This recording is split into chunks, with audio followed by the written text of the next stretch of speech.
તાપી પંચાયત ચૂંટણી ઉમેદવારી નોંધાવવા લાગી કતારો, મંત્રીઓની હાજરીથી માહોલ ગરમાયો। તાપી જિલ્લામાં સ્થાનિક સ્વરાજ્યની જિલ્લા અને તાલુકા પંચાયત ચૂંટણીઓને લઈને રાજકીય ગરમાવો ચરમસીમાએ પહોંચ્યો છે।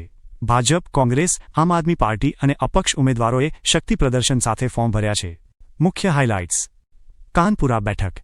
કાનપુરા જિલ્લા પંચાયત બેઠક માટે અનિલાબેન નીતિનભાઈ ગામિતે વ્યારા સેવા સદન ખાતે પોતાનું ફોર્મ જમા કરાવ્યું છે। ભાજપનો વિકાસ મંત્ર રાણીઆંબા બેઠક પરથી ઉમેદવારી નોંધાવનાર ભાજપના પ્રવીણભાઈ ગામિતે રસ્તા અને પાણી જેવા વિકાસના કાર્યો આગળ ધરીને 110% જીતનો દાવો કર્યો છે।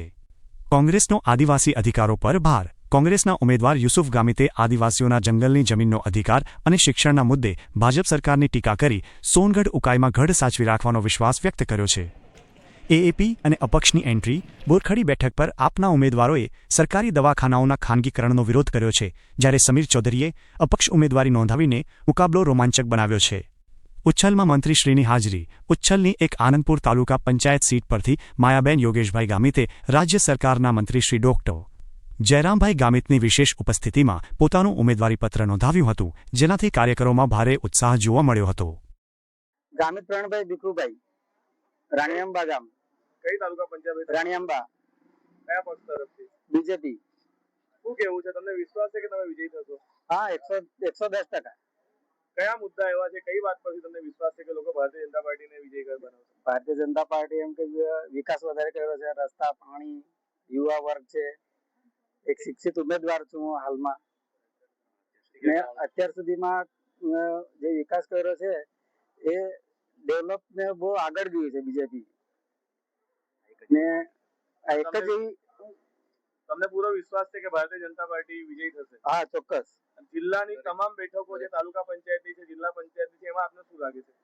બધી આવશે, જિલ્લા તાલુકા બધામાં આવી જાય, ભારતીય વિજય। મારું નામ યુસુફ ગામિત છે। અમે તાપી જિલ્લામાં રાણીઆંબા જિલ્લા પંચાયત પરથી ઉમેદવારી નોંધાવવા માટે આવ્યા છે, અને ખાસ કરીને અમારા જે તાલુકા પંચાયતના સભ્ય છે એમની સાથે અમે આજે ઉમેદવારી પત્ર નોંધાવવા માટે આવ્યા છે, અને અમારા જે વિસ્તારના પડતર પ્રશ્ન છે એના માટે લડવા, અને છેલ્લા પાછલા સમયમાં પણ અમે ઘણા આંદોલનો કર્યા છે, અને એના માટે જ આજે પાર્ટી કોંગ્રેસ પાર્ટીએ અમને ટિકિટ આપી છે, અને અમે ઉમેદવારી ફોર્મ ભરવા માટે આવ્યા છે। યુસુફભાઈ, પૂર્વ તાલુકા પંચાયતના પ્રમુખમાં રહી ચૂક્યા છો, યુવા નેતા તરીકે સમગ્ર તાપી જિલ્લાના આસપાસના વિસ્તારમાં આપનું નામ છે, ત્યારે શું કહેશો? વિસ્તારમાં મેદાનોની વાત હોય, સાથે લાઇબ્રેરીની વાત હોય, ગ્રામીણ વિસ્તારમાં શિક્ષણની પણ તાતી જરૂર છે। એવા સમયે જ્યારે હું તાલુકા પંચાયતનો પ્રમુખ હતો ત્યારે પણ અમે ખૂબ જ મહેનત કરી હતી, ગ્રાઉન્ડો અપાવ્યા હતા, વિજય હતા। આ વખતે પણ અમે લોકો સુધી જઈશું ને લોકોને સમજાવીશું, ને અમારા વિસ્તારના જે પ્રાણ પ્રશ્ન છે એના માટે લડીશું। યુસુફભાઈ, આ વિસ્તારમાં જંગલ જમીનનો પ્રશ્ન ખૂબ મોટો પ્રશ્ન છે, એને લઈને આપ શું કહેશો? કોંગ્રેસે 2006માં જંગલ જમીન ખેડતા લોકોને જમીન આપવાની વાત કરી હતી, પરંતુ 30 વર્ષ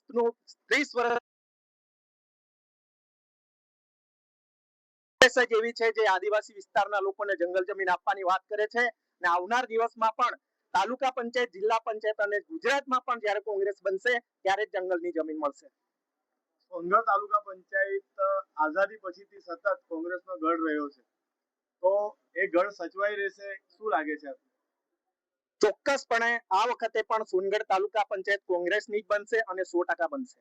આજુબાજુમાં આવેલી જે નવો તાલુકો બન્યો ઉકાઈ, આપ ત્યાંના પણ નેતા કહેવાઓ છો, તો શું કહેશો એના વિશે? ઉકાઈ, સોનગઢ એ ચોક્કસપણે કોંગ્રેસની તાલુકા પંચાયત બનશે, કારણ કે અમે લોકોના ખૂબ જ કામ કર્યા છે, અમે લોકોને ક્યારેય છેતરવાનું નથી કામ કર્યું, અને એના માટે લોકો કોંગ્રેસ પર વિશ્વાસ મૂકશે। તમામ મતદારોને, યુવાઓને, આદિવાસી સમાજને એક લાઈનમાં શું કહેશો, કેમ વોટ આપવો જોઈએ કોંગ્રેસ? યુવાન છું, શિક્ષિત છું, સમાજ માટે લડ્યો છું, અને આવનાર સમયમાં પણ આદિવાસી સમાજ માટે સક્ષમતાથી લડવા માટે તમે મને મત આપો। આજ રોજ 11 એપ્રિલ 2026ના દિને બોરખડી જિલ્લા પંચાયત હેઠળ આવતી તાલુકા પંચાયતના તમામ ઉમેદવારોએ ખૂબ જ જોશ અને જોરથી ઉમેદવારી નોંધાવી છે।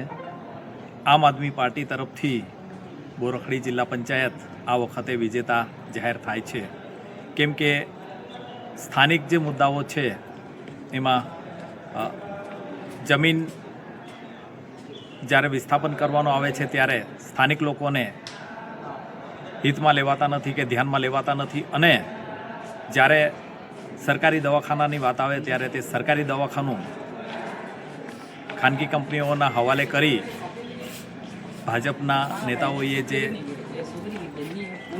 તાપી જિલ્લાના લોકોનું સ્વાસ્થ્ય સાથે ચેડા કર્યા છે અને કોંગ્રેસના લોકોએ તેને મૌન રહીને સમર્થન આપેલ છે, તેને આ વખતે તાપી જિલ્લાના લોકો સખત શબ્દોમાં વખોડી કાઢવાના છે.